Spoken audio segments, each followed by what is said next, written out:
예수 사랑 따라서 세상 나아가, 아니 말통하는 우리 구역 속에 들어가 예수 사랑 증거하겠습니다.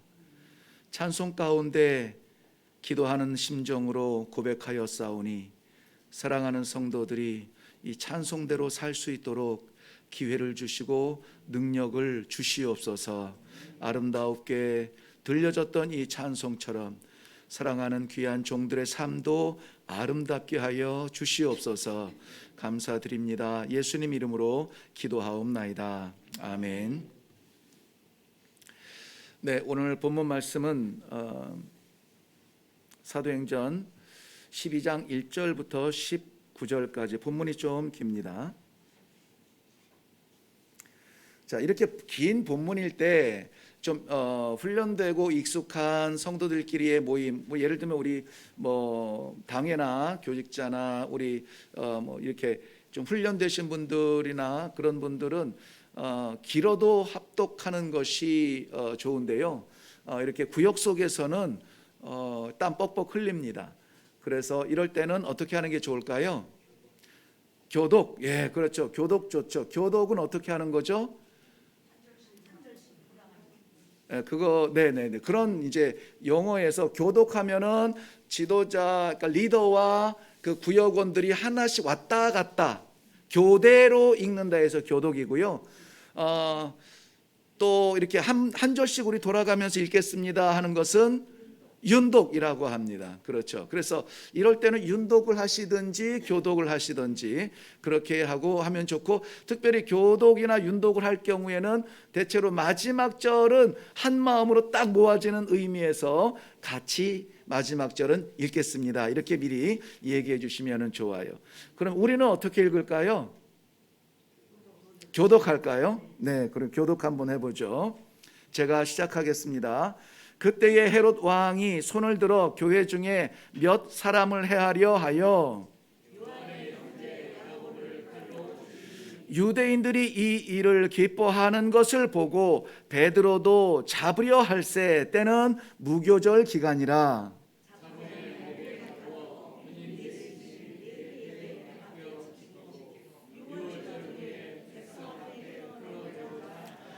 이에 베드로는 옥에 갇혔고 교회는 그를 위하여 간절히 하나님께 기도하더라.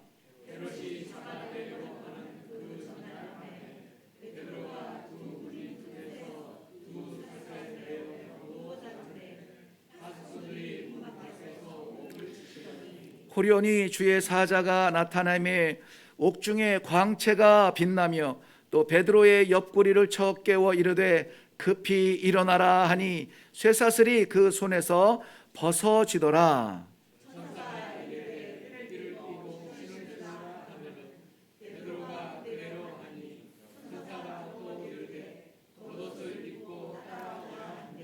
베드로가 나와서 따라갈새 천사가 하는 것이 생시인 줄 알지 못하고 환상을 보는가 하니라.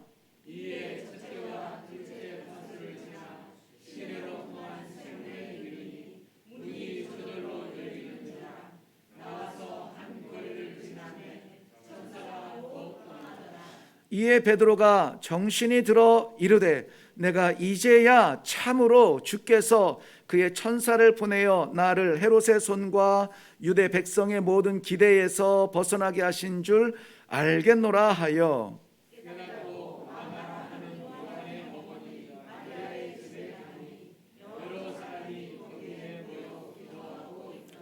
베드로가 대문을 두드린데 로데라 하는 여자아이가 영접하러 나왔다가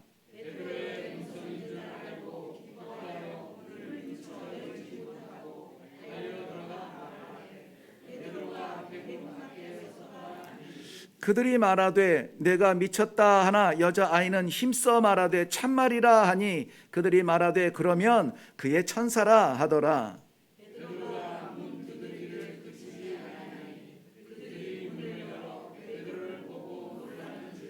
베드로가 그들에게 손짓하여 조용하게 하고 주께서 자기를 이끌어 옥에서 나오게 하던 일을 말하고 또 야고보와 형제들에게 이 말을 전하라 하고 떠나 다른 곳으로 가니라.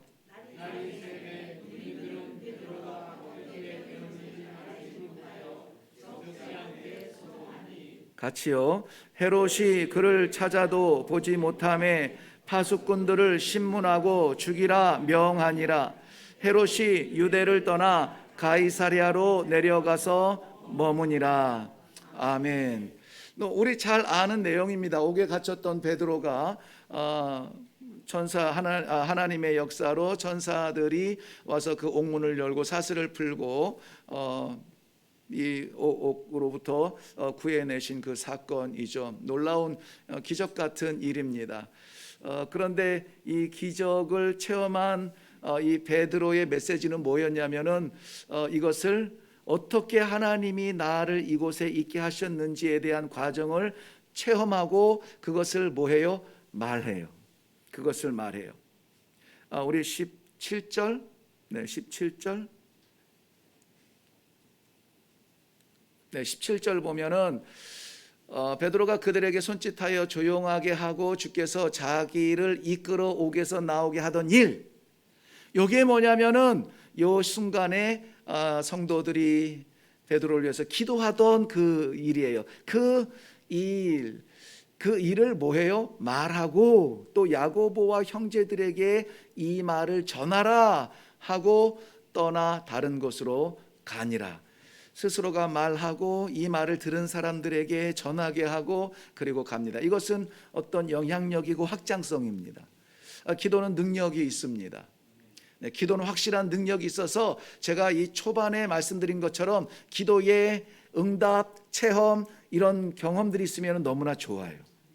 왜냐하면 기도에 대한 확신이 있잖아요. 정말 안 되는 자리에서 기도했더니 어떤 역사가 나타났다 하는 것을 체험을 했잖아요. 그 체험을 한 것이 우리에게 굉장한 힘이 됩니다.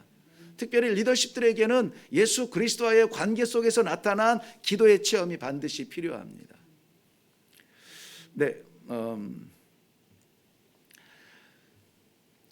그 박스 안에, 우리 공과책 박스 안에 보면은 우리 박스를 누가 읽어볼까요? 한번 읽어주시겠습니까? 네, 장정현 집사님 박스 한번 읽어주세요. 문제를 해결하는 자세. 사람이 살다 보면 뜻하지 않는 어려움을 만나게 됩니다.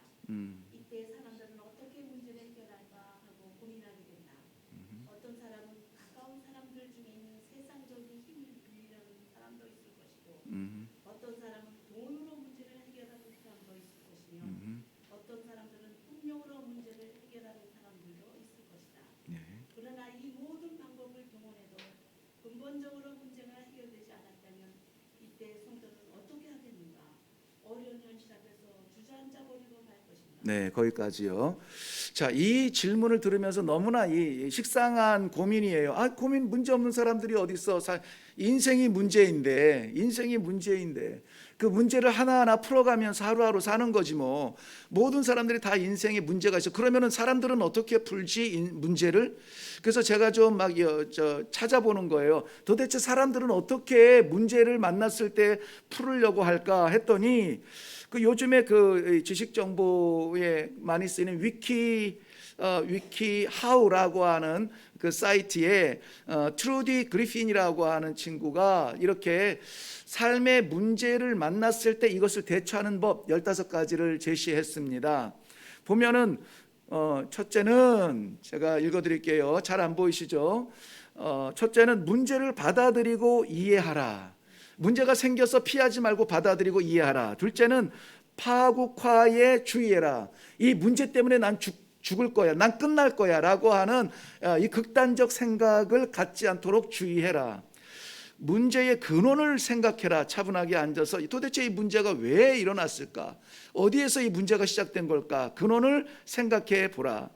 네 번째, 넓은 시야를 가지라. 문제가 왔을 때 문제만 보지 말고 문제 외의 것들을 볼 수 있는 넓은 시야를 가져라. 그러면은 꼭 이 검붉은 문제가 닥쳤을 때에 또 이 푸르른 곳을 바라보며 해법을 찾을 수가 있다.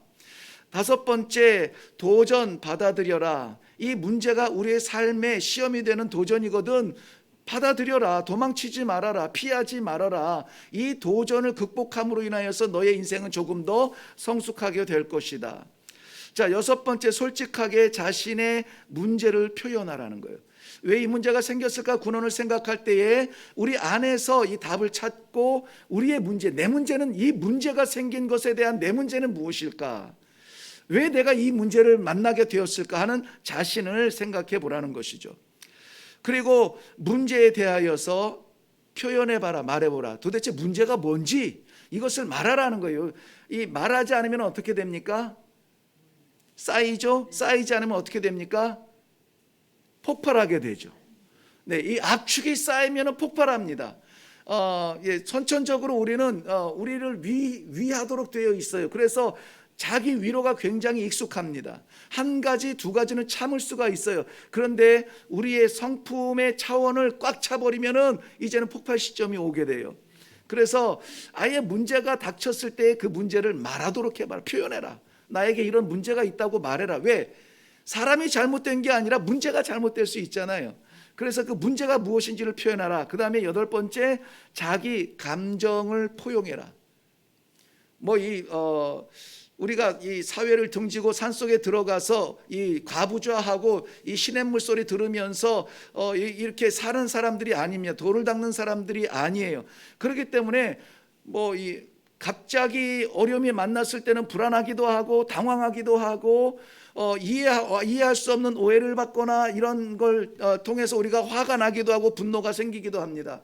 좋은 위로를 받았을 때에 우리는 성도가 목사하고 평신도고 다 떠나서 그러한 작은 위로의 마음에 행복을 느끼기도 합니다. 이런 것들을 자기의 감정이 아닌 것처럼 이렇게 얘기하지 말라고. 목사가 되고 나서 아주 따갑게 말하는 잊혀지지 않는 그 교훈이 있는데요. 누구에게도 네 속마음을 말하지 마라. 하나님 앞에 가서 기도하라. 이렇게 얘기해요. 그래서 속마음을 말하지 않는 것이 굉장히 익숙한데 이러다 보니까 기도의 자리는 진실한데 교제의 자리는 위장된 부분이 많습니다. 나는 지금 불안하고 이것이 아니고 나는 화가 나는데 웃어야 하는 목회자, 여러분 그런 목회자를 원하십니까? 목사는 속이 썩어지고 문드러져도 성도 앞에서는 늘 평화로워야 돼. 이런 목회자를 원하시나요? 한번 해보려고요. 한번 시도를 해보려고요. 잘 안 되는데 저는 왜냐하면 오픈 공개되는 걸 좋아해요. 그래서 이것이 나의 약점이면 집사님 나의 약점, 이 목사도 약점이 있습니다. 목사는 하나님과 우리의 사이에 그 누구가 아니에요.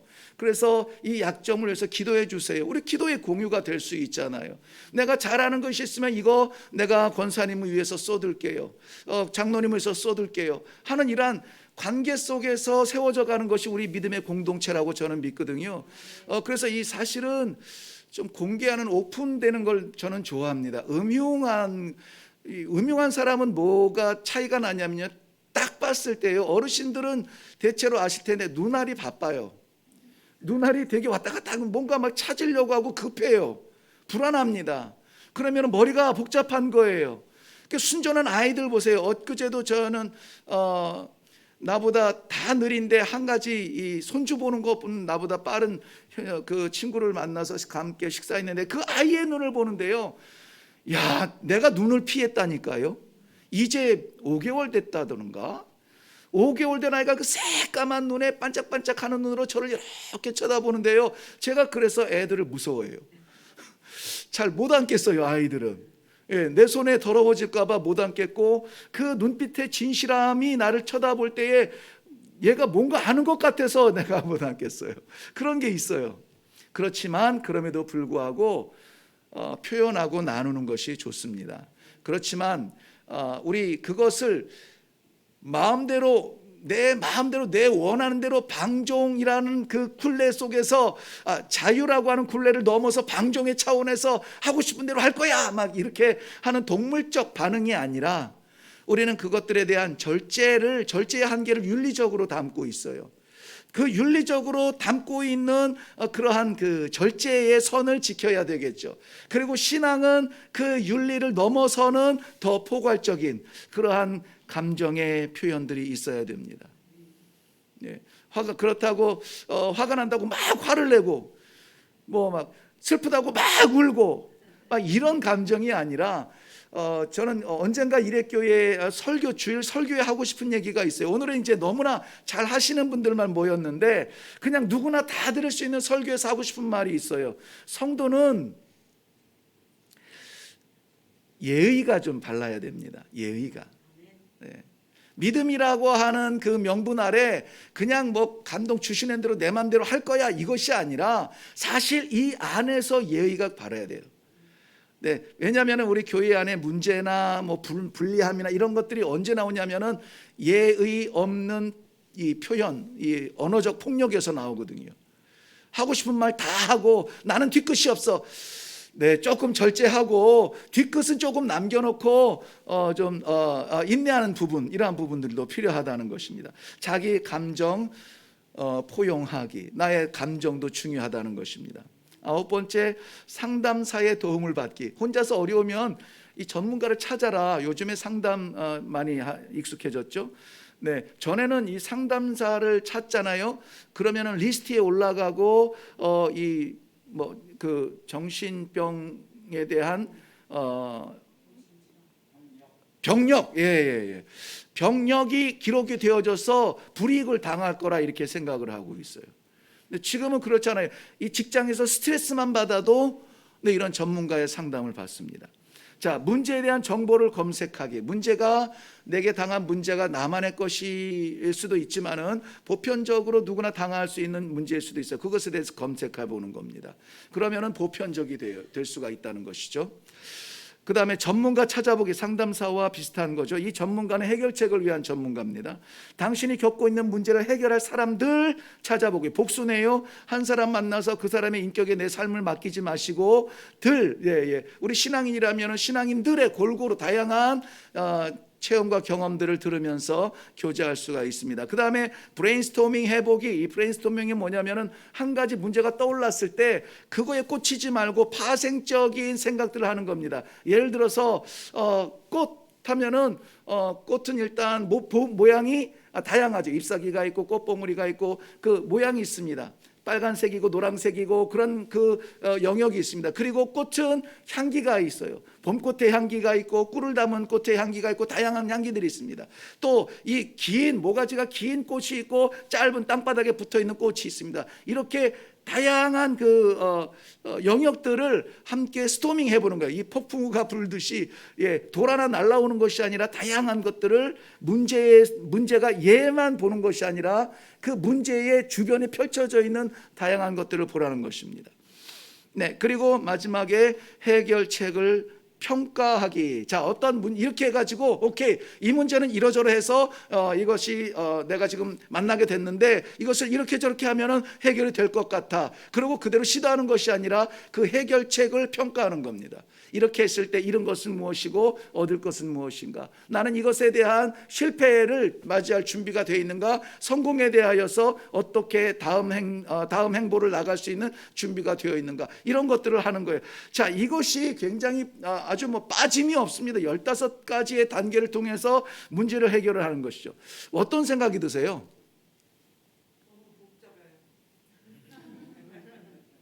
정답.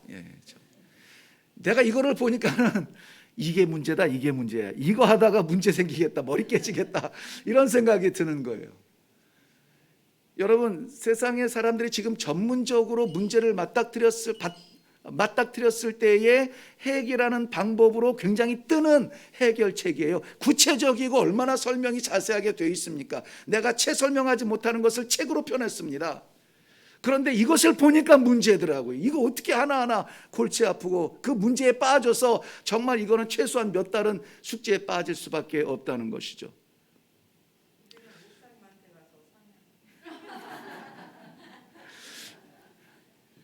네, 같이 기도하시죠. 그러면은 침이 바짝바짝 마르네. 다음 것. 자, 그러면은 오늘은 초대교회로 돌아가서 초대교회가 어떤 어려움을 당했는지 그리고 그 어려움을 어떻게 해결했는지 살펴보도록 하겠습니다. 준비되셨죠? 네. 자, 첫 번째 기도를 선택했습니다. 우리 그 교재에 있는 겁니다. 교재에 있는 대로 이 그 부분을 누가 한번 읽어주세요. 누가? 네. 본문 앞에 우리 교재에 있는 부분이 저쪽이에요. 이쪽은 설명. 스데반. 네. 기도를 선택한 교회 스데반 집사가 복음을 전하다가 유대교에 의해 순교를 당했다. 그 주님의 제자인 야고보도 헤롯 정부에 의해 순교를 당했다. 헤롯은 유대교인들이 야고보의 죽음을 기뻐하자 유대인들의 환심을 사서 정치적인 기반을 확충하기 위해서 베드로까지 죽이려고 잡아들였다. 네, 거기까지만 하겠습니다.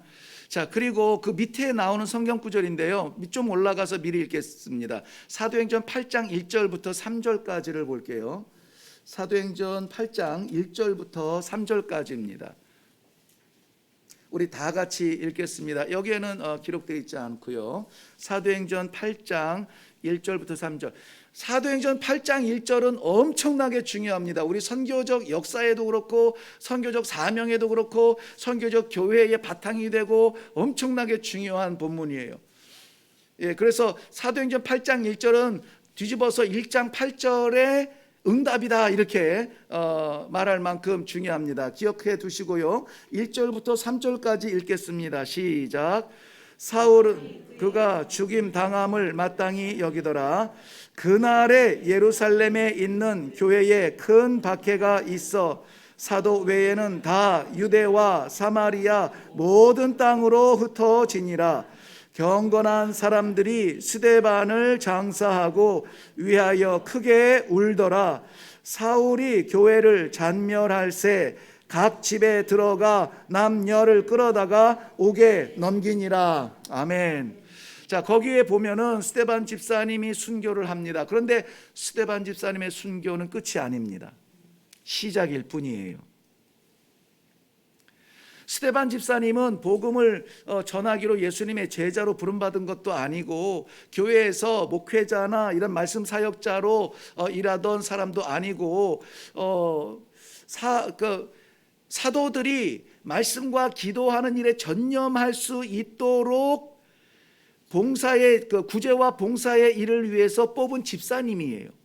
그런데 그 집사님의 마음에 하나님께서 말씀의 감동을 주셔서 성령의 이끌리심을 받아서 가라 하시는 곳까지 이 스데반 집사님은 가서 복음을 전하죠. 마치 우리가 잘 아는 빌립 집사님처럼 말이죠. 그래서 초대교회의 복음의 확장, 말씀의 선포를 통한 복음의 확장에 누구보다 먼저 등장하는 사람들이 누굽니까? 물론 광장에서 제자들 베드로 사도나 이 제자들의 외침이 있었지만은 놀랍게도 빌립이나 스데반 집사님의 이러한 그 순교를 감당하는 복음의 외침이 초대교회의 아주 든든한 포석이 됩니다. 스데반 집사님은 순교를 당하기까지 그래 복음을 증거합니다. 그런데 스데반 집사님이 순교를 할 때에 사울이라는 청년이 그 옷을 맡은 증인 책임자가 되었었죠. 그런데 이 모습을 보면서 유대인들이 기뻐하는 거예요. 유대인들이 기뻐해요. 왜냐하면 유대인들은 대망하는 메시아가 있었는데 목수의 아들에서 어떤 뭐 권력도 보여주지 못한 그러한 이 나귀타고 예루살렘 입성한 예수가 구세주라고 우리는 받아들일 수가 없다. 왜? 다윗과 같은 그러한 정치적이고 어떤 능력 있는 그러한 메시아가 와서 우리를 이러한 로마의 압제나 이러한 구속 속에서 우리를 건져줄 것이라고 바라보고 있는데 예수 그리스도가 메시아라니까는 받을 수가 없습니다. 그래서 그를 십자가에 못 박은 사람들이죠.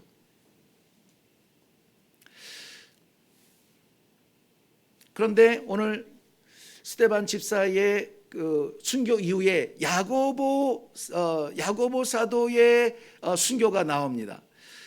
야고보는 오늘 요한의 형제라고 나오죠. 네?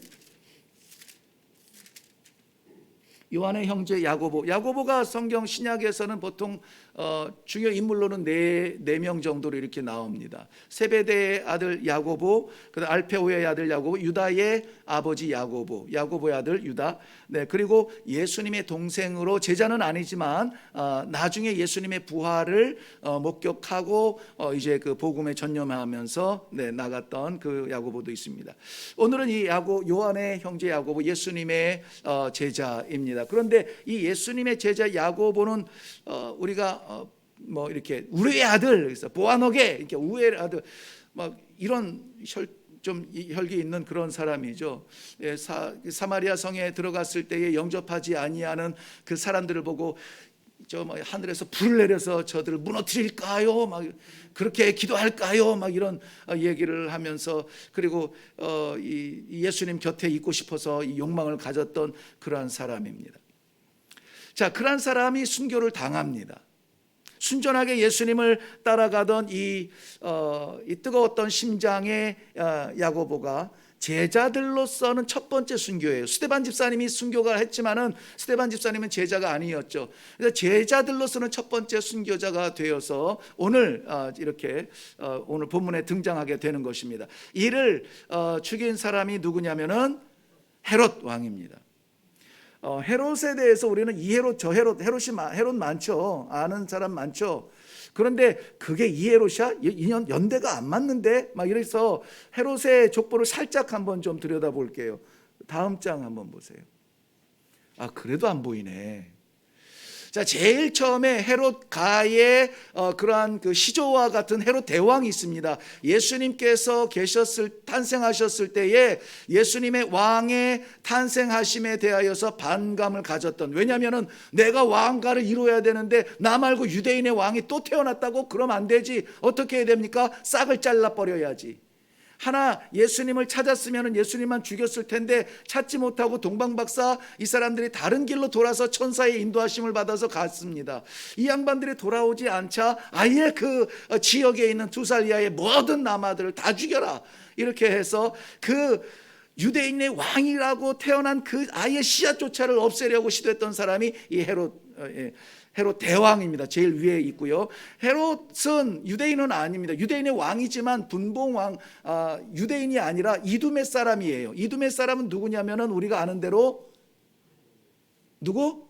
에돔 백성이죠. 에돔의 후손이. 지금 에돔은 없어졌어요. 현장에서는 이미 없어졌습니다. 바벨론의 예루살렘 침투 이후에, 정복 이후에 그 다음에 에돔이 무너지잖아요. 에돔은 사라졌습니다. 그런데 그 없어진 민족들이 뿔뿔이 흩어져 가지고 유대인들 속에 들어와서 이제 뭐 유대인으로 호적이 올라간다든지 뭐 이러면서 정말 열심히 살았던 것 같아요. 그래서 로마의 어떤 인기 좀 힘을 얻어서 왕의 자리까지 올라갑니다. 다 설명드리기는 어렵고요. 오늘 등장하는 야고보를 처형했던, 순교시켰던 그 왕은 저기 헤롯 대왕의 손잡벌이죠. 헤롯 아그리파 1세가 오늘 본문에 나오는 헤롯 왕입니다. 그 위에 보면은 그 삼촌뻘에는 헤롯 안티바스가 있고요. 네, 저기 보면 헤롯이 너무나 많아요. 그리고 이 중요하게는 헤롯의 세 아들을 이 예루살렘과 저 갈릴리 지방과 막 이렇게 찢어가지고 다스리도록 재산 분할하듯이 그렇게 해서 다스렸기 때문에 우리는 헷갈릴 수밖에 없어요. 괜찮습니다. 다시 올라갈게요. 앞장으로 올라가면, 자, 그러한 헤롯에 의해서 순교를 당합니다. 그 헤롯이 순교시켰을 때에, 야고보 사도를 죽였을 때에, 야고보 제자를 죽였을 때에 유대인들이 기뻐했다고 했죠. 유대인들이 메시아를 대망했지만 실제적으로 등장한 메시아는 자기들의 이성과 계획과 바램에 맞지 않아 메시아를 사칭하는 그를 어떻게 하라고요? 십자가에 못 박으라. 그리고 그뿐만이 아니라 그를 메시아라고 전파하는 제자들이 가는 곳마다 쫓아다니면서 이가 전하는 메시아는 가짜다. 네, 사도 바울도 요즘에 우리 계속 데살로니가서나 이 복음서를 이 서신서를 보고 있는데 이 사도 바울이 복음의 방해를 받은 것이 어떤 환경적 방해가 아니라 첫 번째 무엇보다 유대인의 방해가 많았죠. 네, 아이러니합니다.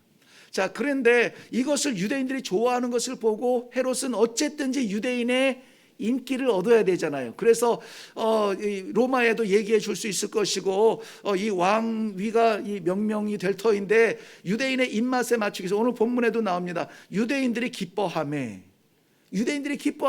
이를 위해서 베드로도 죽이려 잡아들은 거죠. 근데 잡아서 옥에 가둡니다. 그때가 무교절 아니었으면은 베드로는 즉각 순교가 되었을 것입니다. 그런데 때가 유월절 전 무교절 그 기간, 본문에는 뭐라고 나오죠?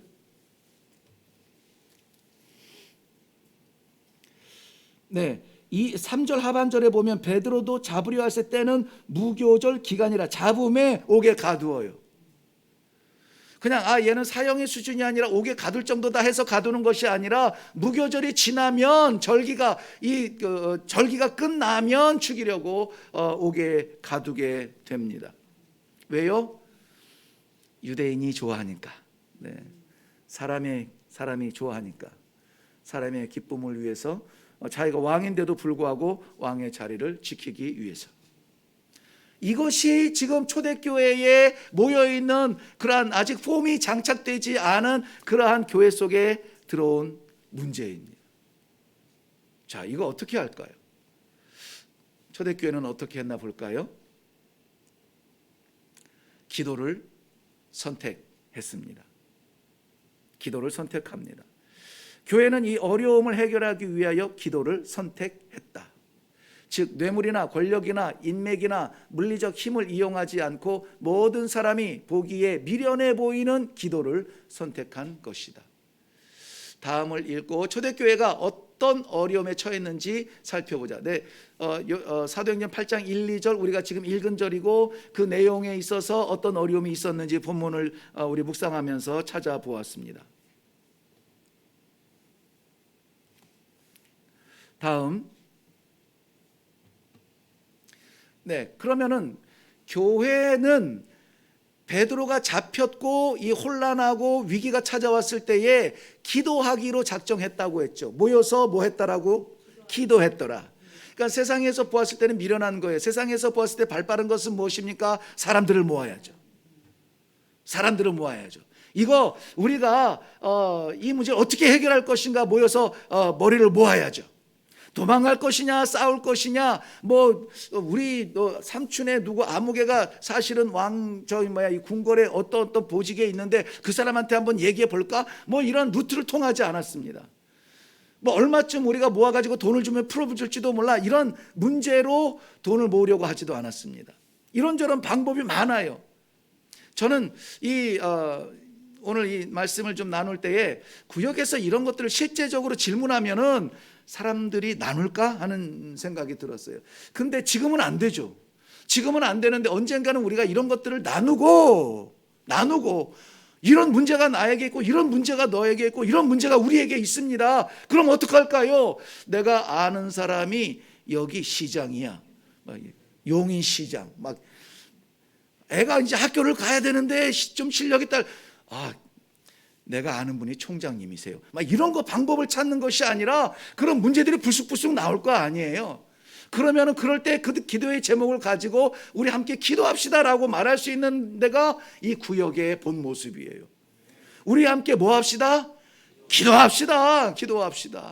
기도하지 아니하고 방법부터 찾으려고 해요. 얼마나 급한지 얼마나 바쁜지 방법부터 찾으려고 합니다. 기도해야만 됩니다. 기도라고 하는 이 엄청난 선물을 우리에게 주셨는데 이것을 썩기까지 냄새나기까지 묻어두지 않기를 바랍니다.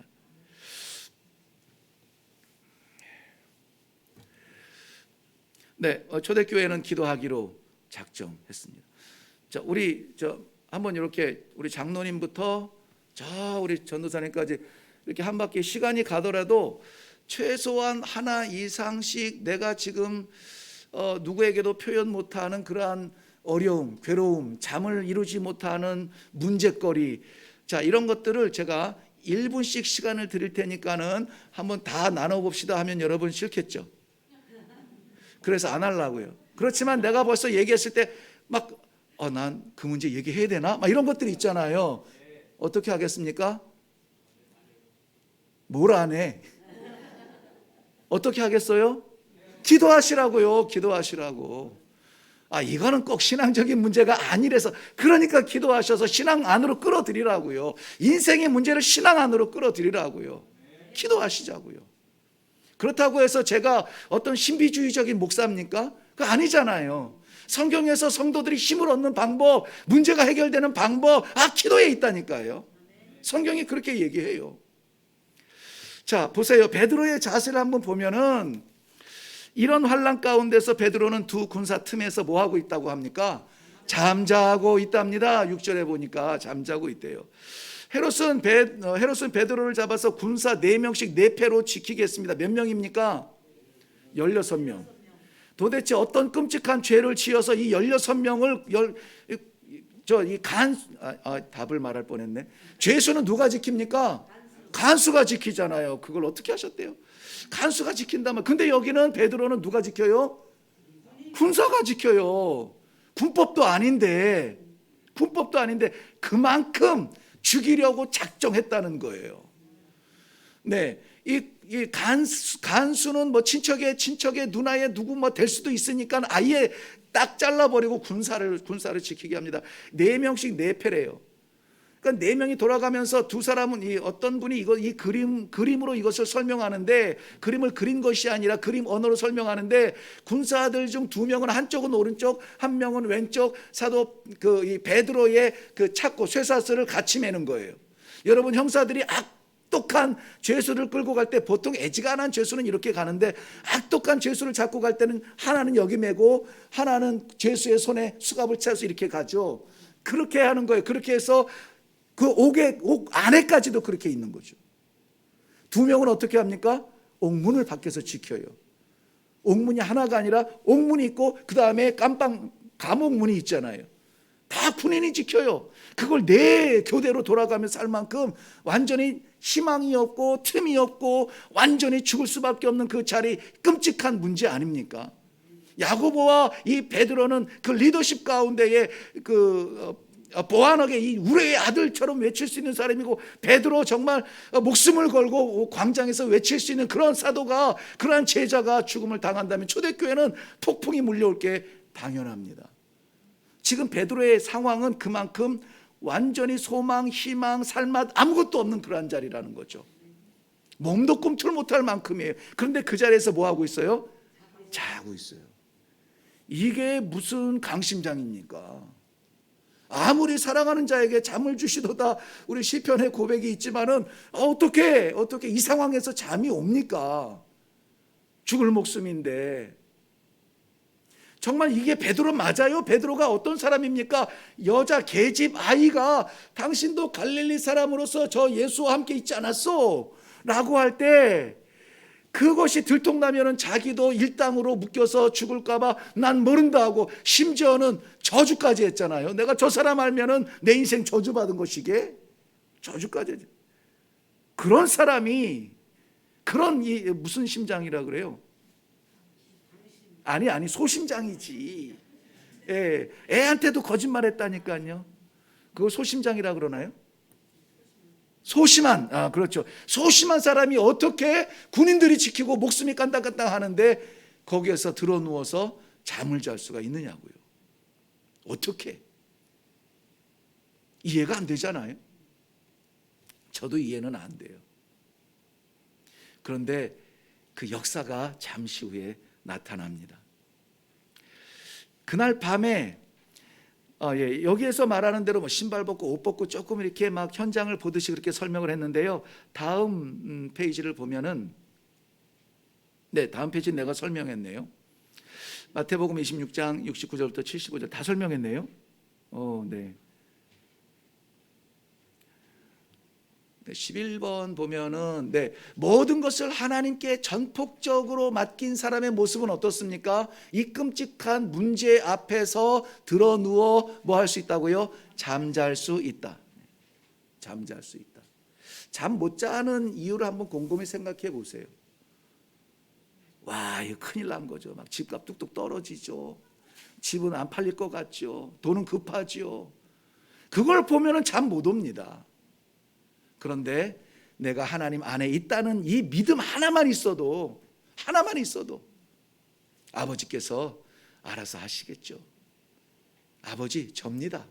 관계만 확인이 되어도 잠을 잘 수 있다는 것입니다. 네, 세 번째, 그래서 강조하는 것은 기도를 선택하라는 것입니다. 기도를 선택하라. 자, 그 부분을 우리 누가 한번 읽어주실까요? 박형일 집사님이 한번 읽어주실까요? 세 번째, 기도를 선택하라. 기도를 선택하라. 이렇게 교회에 핍박이 임할 때 교회가 선택한 방법은 바로 기도였다. 교회는 베드로를 위해 간절히 기도했다. 헤롯 정도를 대항하여서 수행한 것이 아니다. 그렇다고 두려워하거나 떨거나 좌절하지도 않았다. 오직 전능하신 하나님께 간절히 기도했다.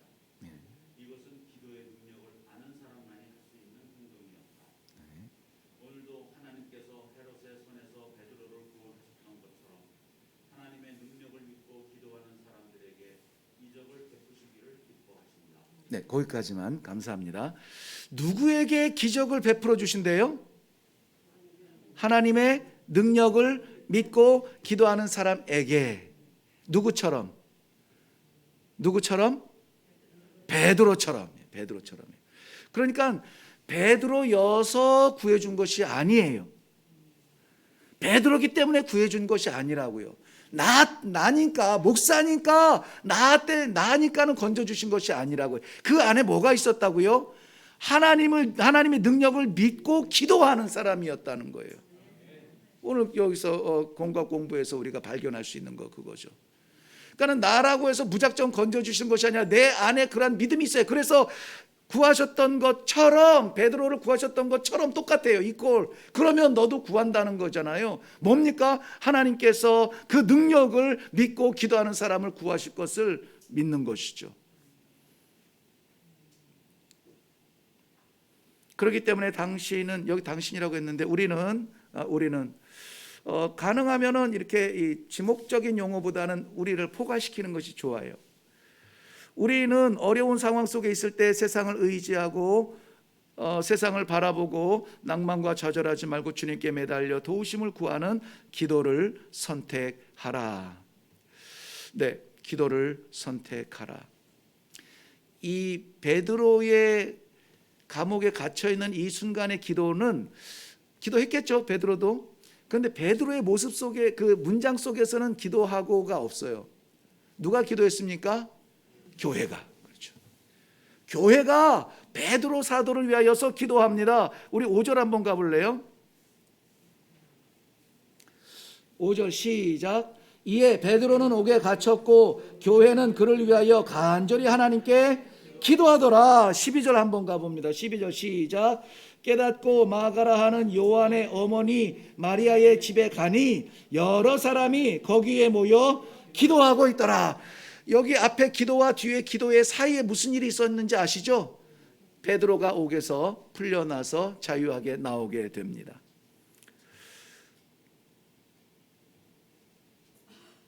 누군가의 기도로 베드로가 옥에서 풀려났음을 보여주고 있어요.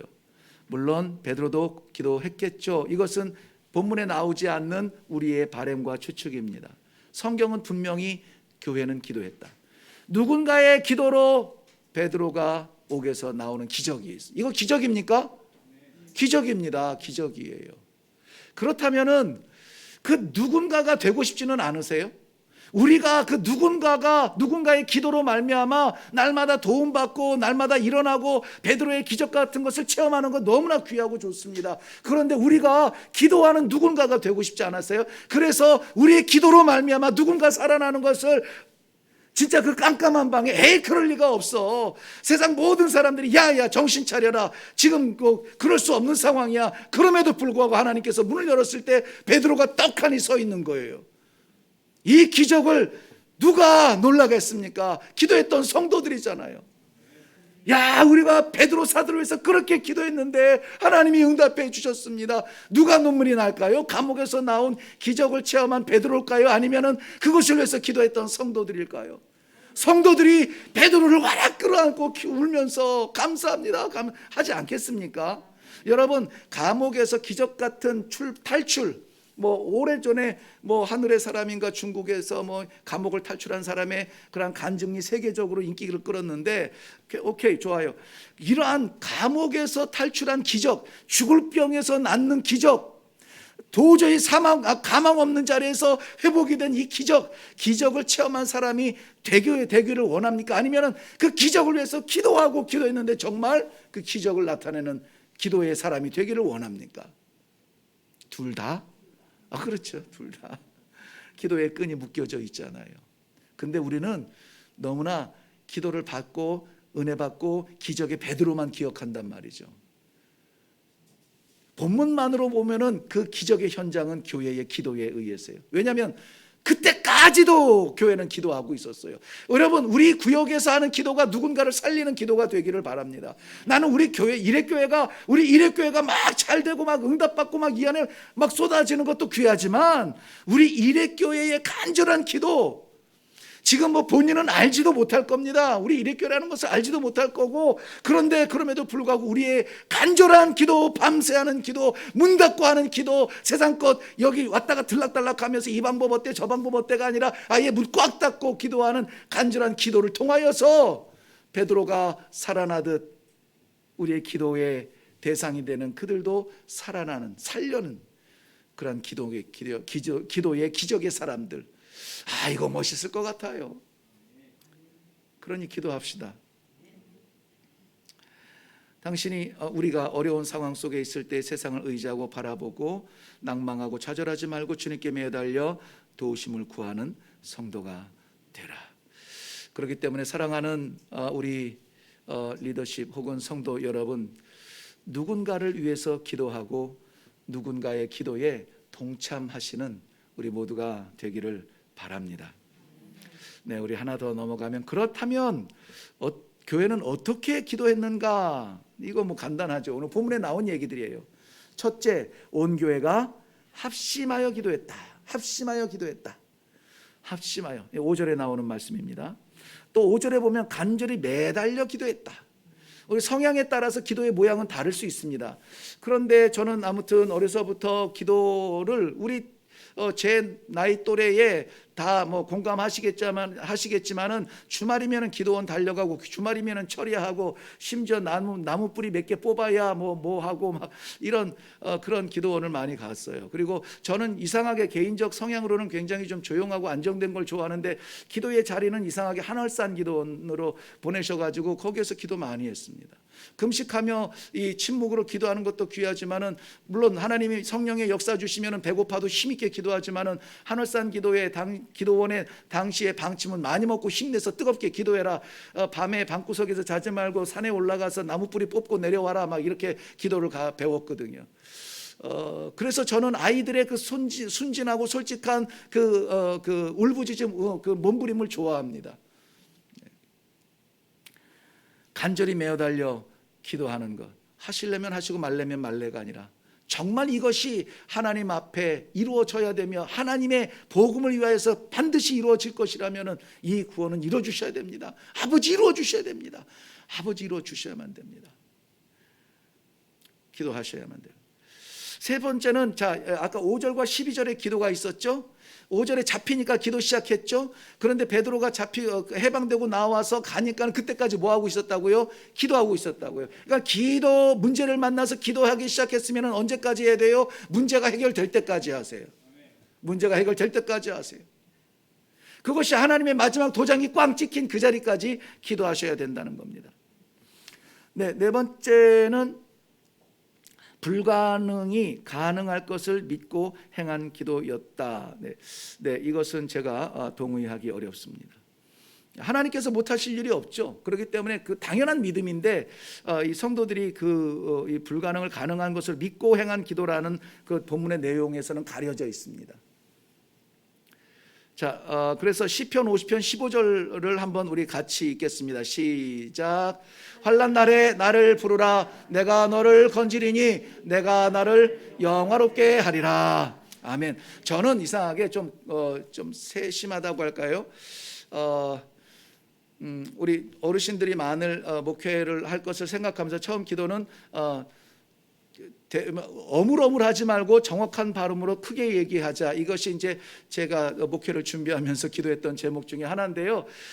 그리고 우리가 하나님의 말씀을 읽을 때 어물어물 대충 이렇게 넘어가는 거가 저는 좀 별로 안 좋더라고요. 그래서 내가와 내가를 좀 연습을 많이 했습니다. 아예 성경을 읽을 때 내가와 내가가 구별이 돼. 내가, 내 안에, 내가 같이 해서 그냥 내간지 내간지 이것도 모르고 그냥 똑같아. 근데 사실 발음에는 엄격한 구별이 됩니다. 내간지 내간지. 예, 이게 이 구별이 됩니다. 그래서 우리 새벽 예배 요즘에 다른 교회 성도들이 이제 좀 한두 명씩 더 오기는 하는데요. 굉장히 당황스러워하는 걸 느낍니다. 왜냐하면 사도신경 우리가 고백할 때에 암송하듯이 그냥 뭐 전나서 천지를 만드시 막 이렇게 주물주물 안 지나가고 우리는 한 단어 한 단어 또박또박. 나는 사도신경을 정말 이렇게 고백할 때마다 감동이 돼요. 감동이. 한 단어 한 단어 어쩜 그렇게 은혜가 됩니까? 어쩜 그렇게 정확하게 찝었습니까? 예. 근데 그것을 그냥 암송하듯이 줄줄줄줄 외워버리고 끝나면은 뭐 그게 물론 아무튼 저는 그렇더라고요. 그래서 우리 말씀을 이렇게 가르치실 때나 성경을 봉독하실 때나 이럴 때는 가능하면은 급하지 않아요. 정확하게 내간지 내간지 이런 것도 좀 연습하시면서 이렇게 하시면은 좋을 것 같습니다. 이렇게 무너지지 않게 그렇게 할 수 있게 바라고요. 시편 50편은 우리 새벽 예배 때인가 언제 나눈 것 같은데 다윗의 시가 아니라 시편 하면은 뭐 뻑하면 다윗인데 다윗의 시가 아니라 아삽이라고 하는 사람의 시예요. 아삽이라는 사람은 쉽게 표현하면은 성가대장이죠. 예, 성가대장. 그 제사에 하나님께 올려드릴 그 제사에 있어서 찬양대가 조직이 되어지고 악단이 조직이 되어지고 그것을 지휘하는 사람이, 그러니까 한 사람의 고백이 아니란 말이죠. 모두 다가 입술을 열어서 같은 마음으로 부를 그 찬양이 바로 이 50장인데 환난 날에 나를 부르라. 환난 날에 나를 부르라. 내가 너를 건지려니 네가 나를 영화롭게 하리라. 이 엄청난 이 선포를 우리 구역 안에서 나눌 수 있기를 바랍니다. 네, 말씀을 맺겠습니다. 나눔의 시간, 이거 어려워하죠? 어려워하는데 굳이 막 안 하면 안 넘어가요 막 이러면서 하지 마세요. 주일날도 우리 그 말씀 나눔의 시간이 있습니다. 이거 강제가 아니에요. 영향력이거든요. 영향력. 내가 말씀을 오늘 받는 중에 이러한 개인적인 말씀을 받았어요. 너무 감사하고 너무 좋아서 나눕니다. 이런 거예요. 근데 오늘 말씀에 이해가 안 돼요. 혹시 도움을 주실 수 있는 분이 있으세요? 나눔입니다. 나눔. 그리고 이 사람들 앞에서 뭔가를 이렇게 발표하고 이런 것이 어려우신 분들은 저는 그냥 은혜 받은 걸로 만족하겠습니다. 좋게 얘기해서 좀 이렇게 넘어갈 수 있도록 그렇게 표현하시는 것이 좋습니다. 자꾸 이렇게 접촉을 해야 돼요. 왜냐하면 우리가 서로 말 통하는 예수쟁이들끼리 이런 거 고백 못하는데 말 안 통하는 세상에 나아가서 전도할 수 있습니까? 말씀 전할 수 있어요? 못합니다. 못해요. 우리 안에 그것이 익숙해져야 돼요. 우리 교회라고 하는 덩어리가 너무 크면 우리 구역이라고 하는 이 공동체 안에서 우리가 어렵지 않게 예수님께서, 하나님께서, 성령께서 이런 용어들이 자연스럽게 나올 수 있어야 됩니다. 그럴 때의 나눔이 가능해져요. 네, 그것이 될 때까지 인내하면서 기다리시면서 또 뭐 표현도 좀 바꿔 가시면서 하실 수 있도록 하시고, 이것 때문에 못 오겠다는 말은 들리지 않도록 그랬으면 좋겠습니다. 예수님이 우리를 구해 주셨는데 그것을 거부하기에는 너무나 가치가 떨어져요. 네, 주님을 절대적으로 신뢰하면서 나의 전 생애를 드릴 수 있는지 말해봅시다. 좀 극단적이긴 하죠. 이럴 때 슬쩍 구역장님이나 총무님께서 자신의 경험을 고백하고 간증처럼 나누고, 그것이 정말 우리 모두가 나누는 간증이기를 원하면은 우리 모든 구역의 성도들이 이러한 기도의 기적 속에 함께 만날 수 있기를 저는 기도하겠습니다 하고 간단하게 끝나면 돼요. 네, 이것이 위기가 되지 않도록 다 도움 주자고 하는 일인데, 그렇죠? 네, 맞습니다. 네, 질문 혹시 있으신가요? 네, 그러면은 모임에 대해서 제가 한마디만 좀 말씀드릴게요. 지금 모임이 주일날 교회 왔을 때, 수요일날 왔을 때 이렇게 모이고 계시는 그런 구역들도 있죠. 그런데 나쁘지 않아요. 괜찮습니다. 괜찮아요. 그렇게 시작하시는 것조차 그 자체가 참 귀한 겁니다. 그래서 모였을 때 주일이든 수요일이든 언제든 이렇게 모임이 시작되는 건 좋은데 그것이 뿌리 박히면 안 돼요. 사실은 우리 구역이라고 하는 것은 교회 안에서 이렇게 다 거룩하게 오늘도 이렇게 예배를 다 드리는데 삶의 현장에서는 모르잖아요. 우리가 어떻게 지내는지. 그래서 중간 주일과 다음 주일 혹은 수요 예배 그 어느 중간쯤에 삶의 현장에서 만나는 위로, 삶의 현장에서 나 진짜 못 믿겠어. 믿을 수가 없어. 이게 믿음이라면 나는 포기하고 싶어라고 생각을 먹었을 때의 믿음의 동지들을 만나면서 이분은 이렇게도 하는구나. 저분은 나보다 더 힘들구나. 이런 것들을 좀 나누면서 힘을 얻게 하는 것이 이 구역 모임의 목적이라고 저는 생각이 들거든요. 그렇기 때문에 포기하지 마시고 우리는 아무도 올 사람 없어요. 괜찮아요. 혼자라도 기도하시고 시간을 정하고 기도하시고 그렇게 해서 주일날 모이든 수요일에 모이든 모임을 계속 시도하시고 이것이 점차적으로 관계가 활성화되었을 때에 가정이 공개가 되기도 하고 제가 사도 바울의 교회들이 가정집이 공개되면서 교회가 되었다 막 이렇게 말씀하니까는 이거 집을 공개해야 되나 봐. 다른 교회로 갈까 봐 막 구역 예배 안 하는데 막 이렇게 하지 마시고요. 그렇게 하지 마시고 공개가 안 되면 됩니다. 될 때까지 막 기다리세요 막 이게 아니잖아요. 하나님께서 허락하셔야 되는 거지 그거 어떻게 됩니까? 안 됩니다. 그러니까는 안 되면은 안 되는 대로 어디 교회에서도 모일 수 있고 카페에서도 모일 수 있고 꼭 예배 형식을 통해서 막 이 찬송하고 이러지 않아도 나눔의 시간을 가지면서 이 기도의 본질로만 한 주간 살아갈 수 있도록 동력이 되어 주시면은 좋겠습니다. 극단적인 생각들 하지 마시고요. 그러나 최대한 우리가 이 말 통하는 사람들끼리는 좀 나누면서 신앙의 성장이 일어나기를 바랍니다. 자, 없으시면은 오늘 많이 힘드셨습니다. 애쓰셨고요. 제가 기도하고 마치겠습니다. 맡기신 주의 백성들 두려움으로 섬기는 귀한 종들입니다. 그러나 우리가 연약하지 않고 겸손하되 연약하지 않고 잘 알지 못하지만 무식하지 않은 것은 하나님께서 우리를 세우셨고 우리를 사용하여 주시고 우리에게 맡기신 귀한 우리 구역의 식구들 때문입니다. 그리고 이 자리에 주님께 작정한 예배, 약속의 예배를 드리기 위해서 올라온 성도들의 마음입니다. 하나님 아버지 받아 주시어서 우리 구역마다 작정하시고 세우신 뜻이 나타날 수 있도록 역사하여 주시옵소서. 오늘도 주님의 백성들에게 꼭 새기고 들어갈 결국은 기도가 답이라고 하는 귀한 메시지를 담고 돌아갈 수 있도록 축복하여 주시옵소서. 감사드립니다. 예수님 이름으로 기도하옵나이다. 아멘.